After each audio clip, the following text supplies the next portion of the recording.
And that's worked, hasn't it, for It you? has, because otherwise you get diluted, and you can't follow. If it's too broad and you got to have a real focal point, a real vision, and stick to it, and weed out, say no to all the other things. I think life is kind of a series of saying yes and saying no to things, and if you really want to have an impact and be a leader, you gotta.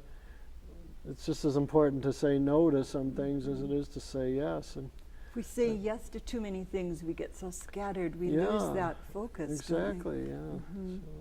What's been for you, Joe, the greatest challenge as a leader, the greatest struggle you've had to kind of overcome, or the hardest thing you've dealt with as a leader? I would have to say I think it's either the word harmony or unity, because there's a lot of people that want to join, but they also have big egos and their ideas. I mean, just take, for example, Project for Pride in Living. It's an organization with a $10 to $15 million a year budget, 200 employees, and so you have a board of directors that wants to govern and move the organization the way they're doing it, and they're volunteers. You have strong vice presidents. They say first-class people hire first-class people, and second-class people hire third-class people.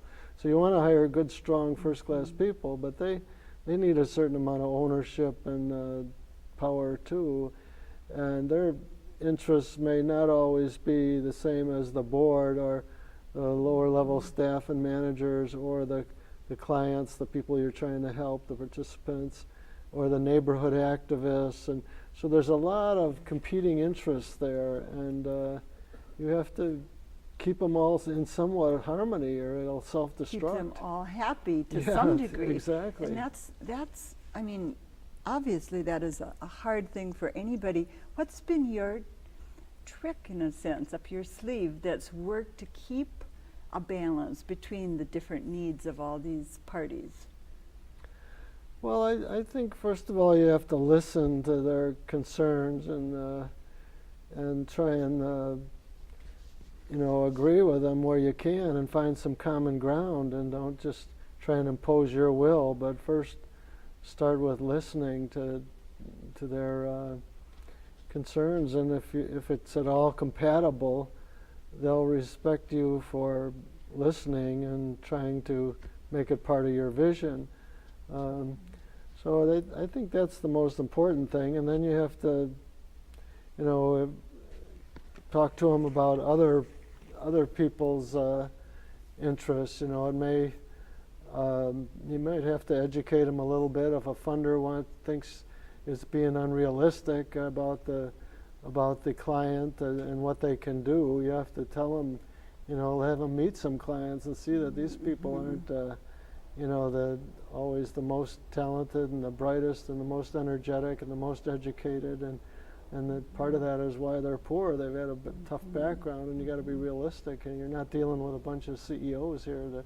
And so you educate them, and the same with the poor people. If they start complaining and saying you're not helping us, and you got to say, wait a second,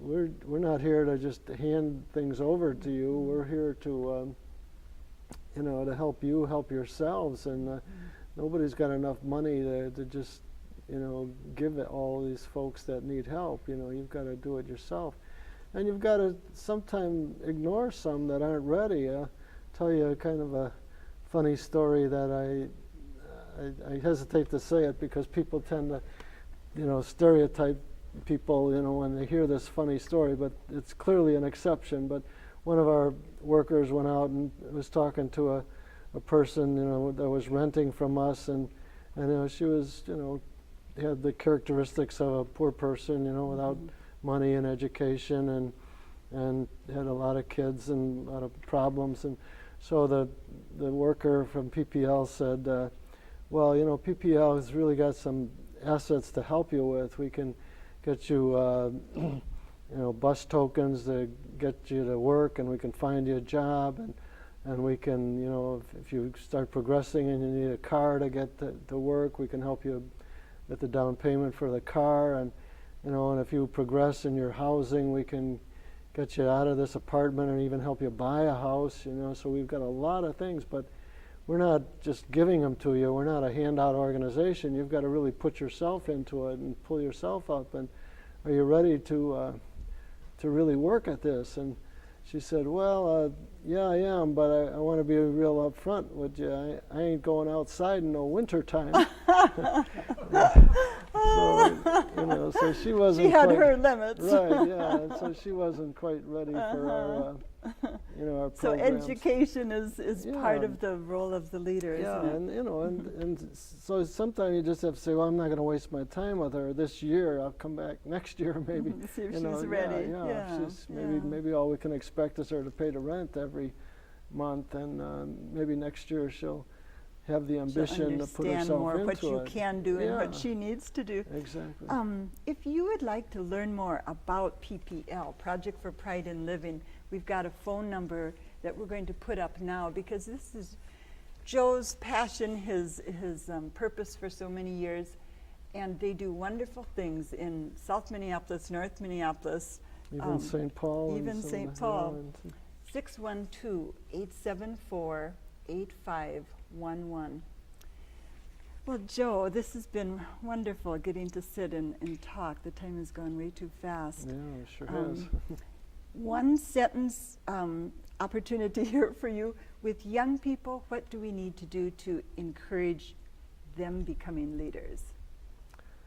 I think that you have to tell them that there is some psychic energy in there, a reward for them, that it's a good life to be for the community and be outside, and that they may not get the most money if they go into a career of service, but they'll get, I think, in happiness they'll get reward. That kind of, you know, we don't do things for a long time unless it's somewhat rewarding and fun, and so I can promise them that it will be fun and it will be enriching. Maybe not.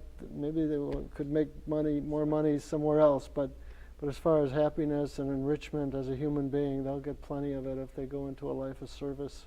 Wonderful, wonderful words. Well, thank you so much, and thank you for being with us. I will be back again next week. Until then, take care. Bye-bye.